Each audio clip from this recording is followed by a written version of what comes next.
여호와여, 아침에 주께서 나의 소리를 들으리니 아침에 내가 주께 기도하고 바라리이다. 주는 죄악을 기뻐하는 신이 아니시니 악이 주와 함께 머물지 못하며 오만한 자들이 주의 목전에 서지 못하리이다. 주는 모든 행악자를 미워하시며 거짓말하는 자들을 멸망시키리이다. 여호와께서는 피 흘리기를 즐기는 자와 속이는 자를 싫어하시나이다.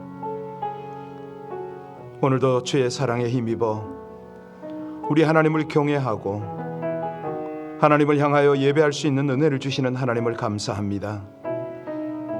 의의 길로 인도하여 주시옵소서. 주의 길로 인도하여 주시옵소서. 세상의 모든 악들을 멈추며 우리 하나님의 진리의 길을 따를 수 있도록 이 아침에 우리의 영혼을 주장하시기를 간절히 원하며 예수님 이름으로 기도하옵나이다. 아멘.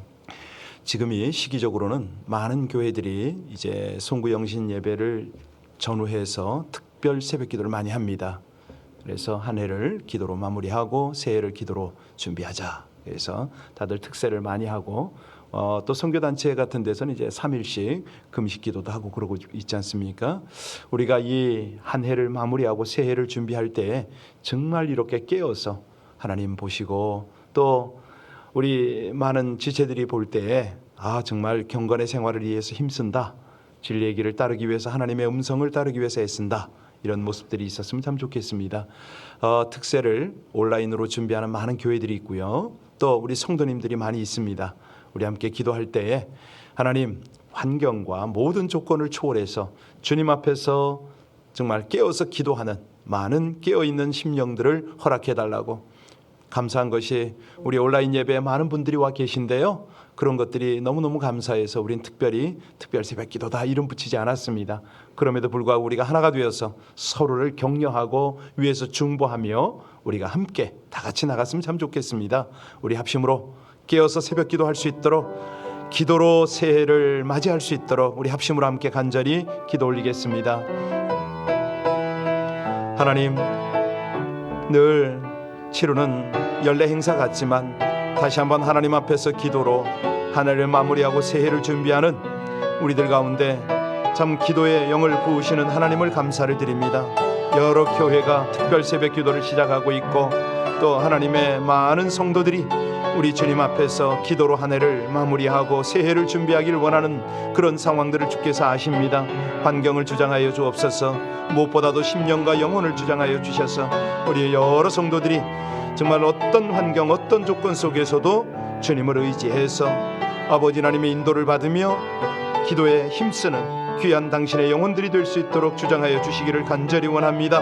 아버지 하나님 여러 곳의 특세를 축복하여 주시고 또 아버지 하나님 우리 교회도 여러 성도들이 한결같이 깨어서 기도하기를 힘쓰며 그래서 우리 하나님께서 이끄시는 그 인도하심을 따라 승리의 삶을 살게 하여 주시옵소서. 한 해를 잘 마무리하고 새해를 준비할 수 있도록 특세에 힘쓰게 하여 주옵시고 우리 성도님들 연약한 육신들을 붙들어 주셔서 이 귀한 하나님의 천국 잔치에 다 같이 참여하게 하여 주시옵소서. 우리를 위하여 피 흘려 구원의 역사를 이루신 우리 주님을 찬송하며 예수님 이름으로 기도하옵나이다. 아멘. 아멘. 베드로후서 2장입니다. 베드로후서 2장 1절로 11절까지 말씀입니다. 신약성경 385쪽 베드로후서 2장 1절로 11절의 말씀을 합독하십니다. 그러나 백성 가운데 또한 거짓 선지자들이 일어났었나니 이와 같이 너희 중에도 거짓 선생들이 있으리라. 그들은 멸망하게 할 이단을 가만히 끌어들여 자기들을 사신 주를 부인하고 임박한 멸망을 스스로 취하는 자들이라. 여럿이 그들의 호색하는 것을 따르리니 이로 말미암아 진리의 도가 비방을 받을 것이요 그들이 탐심으로써 지어낸 말을 가지고 너희로 이득을 삼으니 그들의 심판은 옛적부터 지체하지 아니하며 그들의 멸망은 잠들지 아니하니라. 하나님이 범죄한 천사들을 용서하지 아니하시고 지옥에 던져 어두운 구덩이에 두어 심판 때까지 지키게 하셨으며 옛 세상을 용서하지 아니하시고 오직 의를 전파하는 노아와 그 7 식구를 보존하시고 경건하지 아니하는 자들의 세상에 홍수를 내리셨으며 소돔과 고모라 성을 멸망하기로 정하여 재가 되게 하사 후세에 경건하지 아니할 자들에게 본을 삼으셨으며 무법한 자들의 음란한 행실로 말미암아 고통당하는 의로운 롯을 건지셨으니 이는 이 의인이 그들 중에 거하며 날마다 저 불법한 행실을 보고 들으므로 그 의로운 심령이 상함이라. 주께서 경건한 자는 시험에서 건지실 줄 아시고 불의한 자는 형벌 아래에 두어 심판날까지 지키시며 특별히 육체를 따라 정욕 가운데서 행하며 주관하는 일을 멸시하는 자들에게는 형벌할 줄 아시느니라. 이들은 당돌하게 자긍하며 떨지 아니하고 영광에 있는 자들을 비방하거니와 더 큰 힘과 능력을 가진 천사들도 주 앞에서 그들을 거슬러 비방하는 고발을 하지 아니하느니라. 아멘. 아침에 이 내용을 묵상을 하다가 예전 일이 까맣게 잊고 있던 일이 탁 떠오르는 거예요. 이제 북경에서 우리 유학생들을 목회할 때 일입니다. 부모님들이 전화가 왔어요. 목사님, 제발 우리 아이들 좀 도와주세요. 아니 제가 도울 일이 없죠. 뭐 해봐야 기도할 일밖에 더 있습니까? 이 아이들은 북경대 다니는 아이들이었어요. 그러니까 이제 북경대는 중국 뭐 손가락에 꼽히는 그런 학교 아닙니까? 아주 학과도 좋고 정말 똑똑하죠. 이 아이들이 우리 교회를 나오는데 이상하게 딴짓을 하고 있었던 거예요. 전 전혀 몰랐습니다. 그때는 우리 교회 굉장히 숫자가 많았는데 사역자가 없었거든요. 목사라고는 저 하나밖에 없어서 전도사 한둘밖에 없었는데 일일이 다 어떻게 체크를 못했었죠. 그런데 이 아이들이 엉뚱한 짓을 한다는 거예요. 뭔가 할 수 없이 이제 어떻게 아름아름 알아봤는데 새벽 기도도 나오고 정말 열심히였거든요. 아주 지금 생각해도 참 잘생겼어요. 잘생긴 그 커플이 있었습니다. 이 커플들이 이 학생들을 유혹을 해가지고 우리 교회에서 제법 떨어진 곳으로 이 아이들을 데리고 가고 거기서 성경 공부를 했던 거예요. 나중에 알았죠. 부모들이 이제 자세히 알려주니까 알게 됐는데, 자, 그 아이들 한동안 그러고 겉돌다가 이제 뭐 부모가 너희들 학비 다 끊겠다, 집으로 돌아와라 뭐 이까지 갔어요. 그래서 어쩔 수 없이 교회로 잠깐 나오는 듯 했는데 어울리질 못하더라고요. 그렇게 빙빙빙 돌다가 지금 그 아이들은 이제 30대가 훨씬 넘었는데 30대 중후반이 되죠. 그런데도 아직도 신앙생활을 제대로 못합니다. 똑똑한 아이들 다 망쳤죠. 아침에 그 생각이 나요. 오늘 본문의 이 핵심이 뭐냐면 거짓 교훈. 왜 이런 거짓 교훈이 교회 안에 들어왔는가? 1절부터 3절까지를 보면 베드로 당시에 교회 상황이 잘 설명이 돼 있잖아요. 이때에 거짓 선지자가 일어났는데 이게 민간에도 일어나고 교회 안에도 일어났다 그랬습니다. 여러분, 지금도 하나님의 백성들을 미혹하는 그런 사이비 집단들이 얼마나 많습니까? 저는 중국 선교사를 가기 전에요, JMS라고 있습니다. 아시나요? 정명석, 그 관악구에 있었는데 제가 이제 그 역삼동에 오피스를 가지고 있었거든요. 제가 젊었을 때부터 오너였습니다. 근데 거기에 드나드는 여러 사람들이 그 JMS 소속인 거예요. 저게 뭔가 했는데 알고 보니까 이 정명석이라는 사람이 산에서 오랫동안 기도를 하다가 득도를 해가지고 이제 성경을 읽고 득도를 해가지고 자기네 교회를 하나 이제 모닝스타라고 있어요. 그걸 하나 했는데 거기도 역시 똑똑한 애들이 다 들어요. 서울대 뭐 이런 아주 육사생 할 것 없이 많은 이들이 들어갔는데 뭘 하냐면 공부는 안 하고 하라는 공부는 안 하고 나와서 그 뭐 전철이고 길거리에서 뭐 물건을 팔면서 복음을 전한다고 그렇게 또 하는 거예요. 그때 한참 또 유행했던 게 뭐냐면 다미성교회라고 있습니다. 뭐 10월 며칠 날 뭐 재림주가 오신다고 난리를 쳐가지고 이게요 또 시기를 따라서 그런 일이 참 많습니다. 아시다시피 우리가 문선명의 통일교라든가 뭐 일본의 오음진리교라든가 얼마나 많습니까? 또 지금도 버젓이 활동을 하고 있는 몰몬교, 크리스천 사이언스 뭐 많죠. 여호와의 증인들. 이런 것들이 도대체 왜 이렇게 공적으로 활동을 하는가? 사실은요, 이게 그런 것들은 이제 사실 이단으로 이제 정죄를 했기 때문에 이단으로 몰았기 때문에 이제 별 문제가 없는 것 같은데 사실 더 크고 위험한 문제는 뭐냐면 진리처럼 교회 안에 들어와서 성도들을 미혹하는 일들입니다. 이 베드로 당시 교회 안에 있었던 거짓 선생들의 이제 몇 가지 특징이 여기 나왔는데 우리 1절부터 3절을 다시 한번 봉독합니다. 특징을 잘 찾아보시기 바랍니다. 1절부터 3절입니다.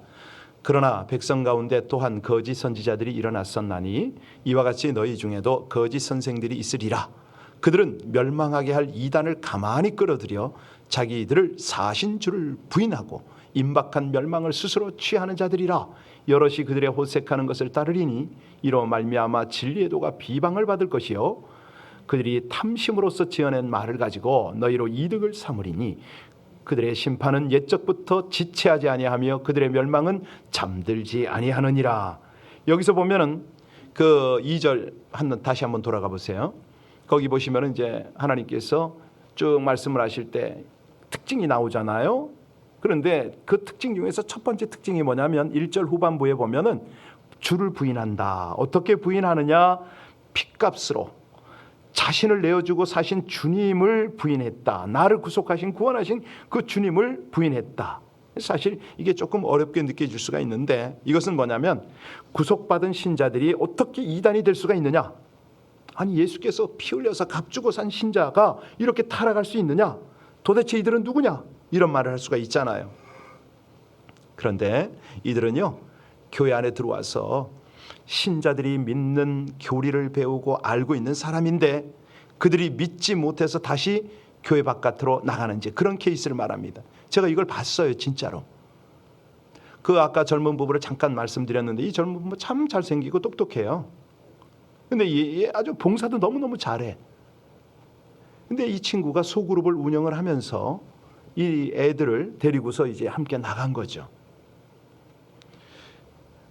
우리가 이제 내일 보시겠습니다만은 베드로후서 2장 20절 21절에 보면 만일 저희가 우리 주 되신 구주 예수 그리스도를 알므로 세상의 더러움을 피한 후에 다시 그 중에 얽매이고 지면 그 나중 형편이 처음보다 더 심하리니 의의 도를 안 후에 받은 거룩한 명령을 저버리는 것보다 알지 못하는 것이 도리어 저에게 나으리라. 교회 안에 들어왔는데 구속하신 주님에 대해서 듣고 알고 있었는데도 불구하고 믿지 않는 사람 정말 무섭습니다. 정말 무서워요.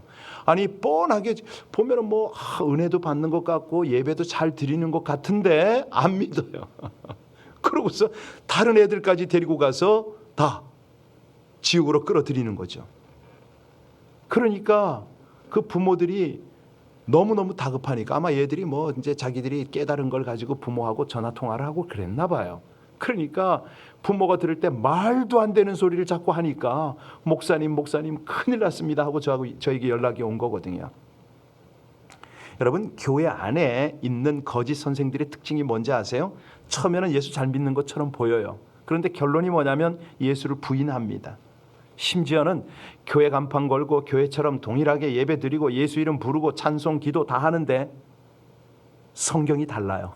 아니 성경의 해석이 다른 겁니다. 정확하게 말하면 성경까지도 똑같은데 여러분 오늘날 교회에서 가르치는 거짓 선지자들은요 이 이제 어떻게 끌어가냐면 넓은 길로 끌어가요. 아주 뭐 예수만 믿으면 풍성한 복을 받는다, 형통이다, 부요다, 뭐 이런 길로만 자꾸 안내를 합니다. 기독교가 절대로 어렵고 힘든 종교가 아니다, 뭐 이렇게 가르치고 있어요. 매력적이고 신기한 사건이 일어나는 뭐 이런 것들로만 계속 가르칩니다. 물론 이건 부분적으로 사실이 맞아요. 하지만 이 부분만 가르치고 신자로서 당해야 되는 힘든 고난, 그리고 신자로서 감당해야 될 책임, 이런 것을 가르치지 않는다? 주의해야 됩니다. 진짜 주의해야 됩니다. 우리 주님이 늘 말씀하시잖아요. 신자의 길은 좁고 험한 길이다. 그런데 거짓 선지자들은요, 천국으로 들어가는 문, 그 안에서 들어가서 사는 삶, 이런 거를 지금 가르쳐도 그 길이 결코 힘들지 않다, 이렇게 말하는 거예요. 다시 말하면 쉽고 좋은 것만 가리킵니다. 그래서요, 우리가 딱 깨어서 들어보면 아는데 교리가 모호합니다. 영원한 생명 얻기를 원하는 자들은 예수님만 믿어야 한다는 점을 강조를 하질 않아요. 절대적 진리를 부정합니다. 뭐 이런 문 저런 문 다 있는 것처럼 설명을 합니다.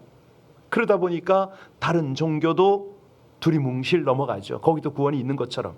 아직 구원이 있다고 말합니다. 왜 그러냐면 이게 모두가 포스트 모더니즘의 그 철학의 영향을 받은 거예요. 이게 상대적인 것이지 절대 진리가 없다는 게 그 포스트 모더니즘이잖아요. 그러니까 이 철학을 종교에다 적용한 것이 종교 다원주의입니다. 자, 그러면 이 거짓 선지자들의 가르침, 그걸 따라가면 어떻게 되느냐? 오늘 3절이 말씀했습니다. 이게 왜 따라가냐면요, 결론이 뭐냐면 탐심입니다. 욕망입니다. 교만이죠, 한마디로. 내가 거기 가서 인정받고, 거기 가서 내가 원하는 것을 취하고, 거기 가서 내가 만족을 얻는다, 이런 거예요. 우리 3절 다시 한번 잘 읽어보겠습니다. 그들이 탐심으로써 지어낸 말을 가지고 너희로 이득을 삼으니 그들의 심판은 옛적부터 지체하지 아니하며 그들의 멸망은 잠들지. 예, 지금 보니까 거짓 선지자들의 탐심 때문에 교묘한 거죠. 아주 사람이 좋아하는 그런 말을 지어서 퍼뜨리고 그들의 이 어떤 욕구를 충족시키고 뭐 이런 거예요. 다시 말하면, 쉽게 말하면 하나님의 말씀을 돈을 목적으로 파는 사람이다, 이렇게 이해해도 됩니다. 자, 그런데 왜 사람들이요 그렇게 마음 뺏기고 정말 돈 뺏기고 모든 걸 다 쏟아가면서 그렇게 지어낸 잘못된 교리를 따르게 될까요? 왜 그러죠? 그들도 나름대로 기적이 있어요. 또 특별히 언변이 좋아요. 자기 주장이 너무 또렷해요. 거침없이 내세우는 거죠. 그러니까 청중의 귀를 유혹할 수 있는 달변과 지식을 내세워서 사람을 모읍니다. 허경영이라고 아시나요? 허경영? 허경영 교가 있어요. 그러니까 뭐 자기 이름을 외우면 뭐 병이 낫는다고 그러고 뭐 별짓을 다 해요. 지금 요즘에 뭐 대통령 후보로 나오기도 하고 막 그랬잖아요. 뭐 자기가 공중부양을 한답니다. 그리고 이상한 자세를 취해요. 그런데 이상하리만큼 거기 또 사람이 따라가네. 적지 않은 사람이 따라가고요. 어마어마한 돈을 거기다가 또 이렇게 쏟아붓고 그렇습니다. 그런데 그런 것들의 바닥, 이만희 교주도 그렇잖아요. 다 바닥을 보세요. 뭐가 있냐면 탐욕입니다. 결국은 자기 욕심이 다 있어요.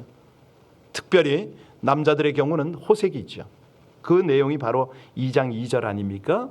아까 읽었는데 다시 한번 보겠습니다. 2장 2절 한번 잘 보세요. 여럿이 그들의 호색하는 것을 따르리니 이로 말미암아 진리의 도가 비방을 받을 것이다. 여기 호색이란 말은 그 우리가 잘 알잖아요. 색을 좋아한다는 말 아닙니까? 그 헬라어로는 아셀게야 이 말인데 쾌락을 즐기는데 어느 정도냐? 부끄러움을 모른다는 거예요. 이거는요 성적인 문제만이 아닙니다. 돈이 여기 연결이 돼 있어요. 그래서 쾌락을 위해서는 뭐 이 섹스가 됐던 돈이 됐던 부끄러움을 개의치 않는다. 수단과 방법을 가리지 않는다. 이 말을 하는 겁니다.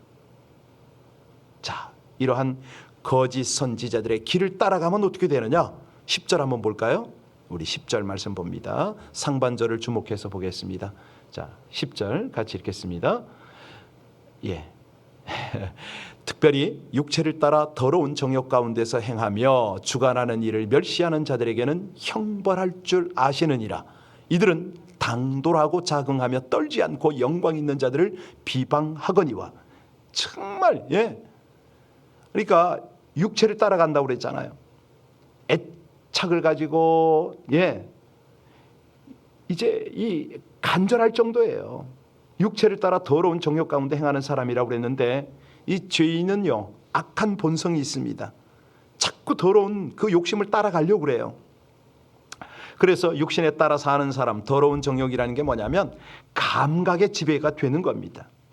이런 사람들의 특징이 뭐냐면 음식을 절제를 하지 못해요. 탐식을 하는 거죠. 사치에 빠져요. 쾌락의 노예가 돼요.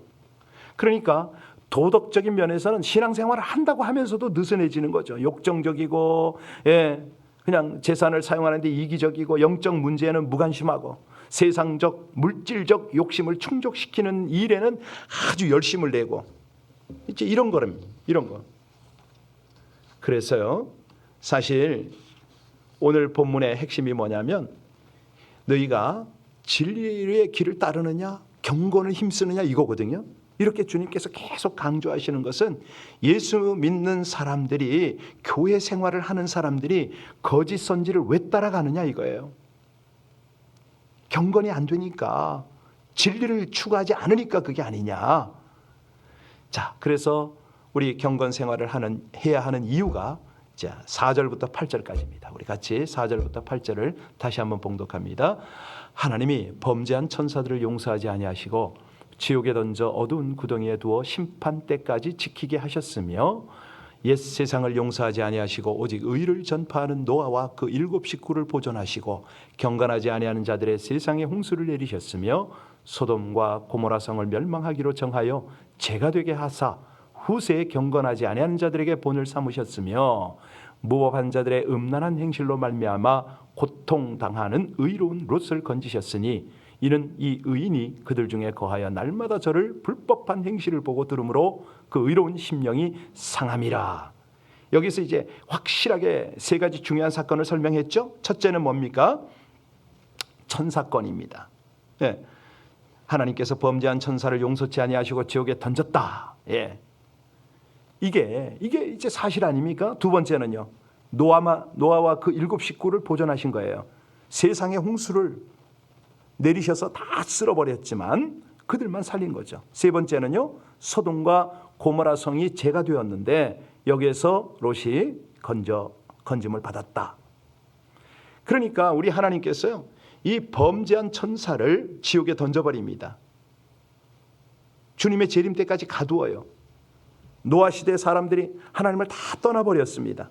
그래서 노아는 하나님께서 물로 심판하신다는 말씀을 듣고요, 하나님이 지시하신 대로 방주를 지을 때 어떻게 지었겠습니까? 내가 이걸 지어야 되는 이유를 설명하지 않았겠어요? 하나님의 말씀을 전파했겠죠. 그런데 사람들은 귀를 막습니다. 그러니 하나님은 그의 가족만 구원하셨습니다. 소돔과 고모라 시대 때도요, 그 음란함과 부도덕이 하나님의 심판을 받을 수밖에 없잖아요. 이때 아브라함이 하나님께 기도를 하고, 의인 10명이라도 있으면 구원해 줄 수 있느냐고 간절히 기도했잖아요. 하지만 그 성에는 의인 10명은커녕 롯과 그 2 딸만이 구원을 받았습니다. 그런데 이 베드로가 오늘 이때의 사건을 강조하면서 지금 이유가 뭔지 아느냐? 왜 이렇게 거짓 선지자가 설치고 탐욕이 만연하는지 아느냐? 경건치 않으니까 그런 거 아니냐? 그러면서 결론을 말합니다. 9절 10절 봅니다. 9절 10절 결론입니다.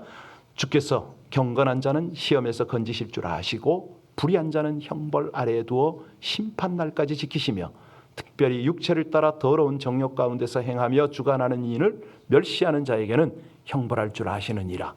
이들은 당돌하고 자긍하며 떨지 않고 영광 있는 자들을 비방했다. 그렇습니다. 여러분 한번 보세요. 그 이단의 길을 따라가는 사람들이 얼마나 당돌한지 아세요? 지금도 제 생각이 선명합니다. 그 많은 성도 중에서 그들을 제가 분명히 기억하고 있는 걸 보니까 이 말씀이 틀림없어요. 당돌해요. 아주 가르쳐도 듣질 않아요. 왜? 경건 생활이 안 되니까. 자신이 안에 욕심으로, 이 헛된 그 어떤 욕망이죠. 인정받고 자기가 추구하는 이런 것들로 충만해서 그런 겁니다. 겸손이 없어요.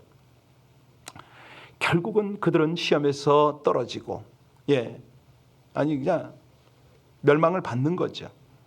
하지만 우리가 이 심판에는요, 이중적 성격이 있어요. 경건하게 살지 않으면 이 세상에서도 심판을 받지만 동시에 마지막 날 우리 주님이 재림하시는 날, 그때 최후의 심판을 받아서 지옥에 떨어진다는 거죠. 바로 여기에 우리가 이 세상에서 하나님의 뜻을 따라 살아가야 할 경건한 삶의 중요성이 있는 겁니다. 어떤 면에서 이 거짓 선지를 따라가면요, 자기 욕심대로 따라가면 그냥 편안하고 안락한 신앙생활을 할지는 모르겠습니다. 그런데요, 그게 결코 축복이 아닙니다. 우리가 경건하게 사는 삶이 나를 어렵게 하는 것처럼, 제약이 있는 것처럼 보여도요, 아닙니다. 그거야말로, 그 진리야말로 우리를 자유케 하는 거죠. 진리가 너희를 자유케 한다. 하나님이 하라는 대로 해보세요. 얼마나 마음이, 몸이, 영혼이 편한지 우리가 경험을 하고 있잖아요. 도둑질 안 하는 게 편하죠. 살인 안 하는 게 말도 못하게 편하지요. 사랑하는 게 너무 기쁘고 즐겁지요. 기도하시겠습니다. 진리의 길로 인도하시는 하나님, 저희를 구원하여 하나님의 자녀 삼으시고 진리를 따르게 하신 것을 감사하며 찬양드립니다. 자녀로서 마땅히 경건하게 살아야 함에도 불구하고 거짓 교훈과 탐욕으로 말미암아 바르게 살지 못했음을 고백하며 회개합니다. 진리의 길을 회방하면 반드시 심판하심에도 멸망을 향하는 세상에서 죄를 떠나 진리를 따르는 바른 믿음에 거하게 하여 주시옵소서. 거짓 선지자들이 아무리 편안하고 안락한 삶을 약속한다 할지라도 탐욕에 매이지 않게 하여 주시옵소서. 진리의 말씀을 따라 경건하게 생활함으로 거룩한 삶의 제사를 드리는 온전한 영적 예배자로서 영혼을 향해 살기를 간절히 원하며 예수님 이름으로 기도하옵나이다. 아멘. 우리 하나님께서 오늘도 우리에게 진리의 길을 이끌어 주십니다. 우리에게 겸손과 충성된, 또 좁지만 험하지만 바른 길을 가도록 오늘도 격려하십니다. 이 길을 우리가 잘 따라갈 수 있도록 함께 기도하겠습니다. 주여, 주님께서 나를 사셨으니, 주님께서 나를 영원히 살리시니 제가 그 길을 멈추지 않고 달려가길 원합니다. 이 세상의 안락함과 평안함은 내려놓게 하여 주옵소서. 온전히 좁은 길, 하나님이 원하시는 그 험한 길 믿음으로 갈 수 있도록 우리를 인도해 달라고, 어떤 편안한 거짓 선지의 말에 우리가 넘어가지 않도록 하나님께서 주시는 그 은혜와 진리의 길을, 경건의 길을 잘 갈 수 있도록 우리 자신뿐만 아니라 우리 모두를 위해서, 또 이 땅이, 우리 미국 땅이, 우리 조국이, 저 북한 땅이, 모든 선교지가 그 길을 갈 수 있도록 우리 합심으로 기도하겠습니다. 하나님, 이 새벽에도 기도자들을 깨워주셔서 감사합니다. 말씀을 사모하는 자들을 주 앞에 부르셔서 감사합니다. 우리 각 가정에서 기도하는 분들과 또 아버지 하나님, 하나님의 성소에서 기도하는 모든 이들에게 아버지 하나님의 은혜 주시기를 간절히 원합니다. 그렇습니다. 하나님, 저희들에게 주시는 진리의 길, 믿음의 길, 경건의 길, 겸손의 길, 그 은혜의 길을 이 아침에도 기도하며 다 따르는 저희들 되게 하여 주시옵소서. 할렐루야. 감사하신 아버지 하나님, 한 분 한 분을 통해서 역사하시는 하나님을 감사합니다. 주님을 찬양합니다. 아버지 하나님, 우리 교회에 여러 연로하신 분들, 병약한 분들이 있음을 주님이 아시지 않습니까? 아버지 하나님, 우리 권사님들, 우리 집사님들, 사랑하는 우리 성도님들 한 분 한 분을 찾으셔서 주님 이 아침에 저들을 만져주시기를 원합니다. 연약한 모든 곳을 안수하여 주시기를 원합니다.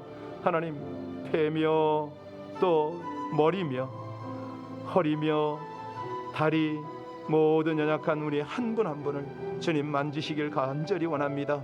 무엇보다도 저들의 영혼을 만지셔서 깨어서 기도하며 우리 하나님의 거룩한 뜻을 구하고 하나님의 은혜의 길을 가게 하여 주옵소서. 간절히 원합니다. 오 아버지 하나님, 주께서 기뻐하시는 그 진리의 길, 겸손의 길, 은혜의 길, 하나님이 원하시는 전의 길을 따라갈 수 있도록 아버지 하나님 이 새벽을 도우시고 하나님의 백성들을 축복하시고 인도하여 주시기를 간절히 원합니다. 인시하시고 감사하신 주님 찬양합니다. 감사합니다.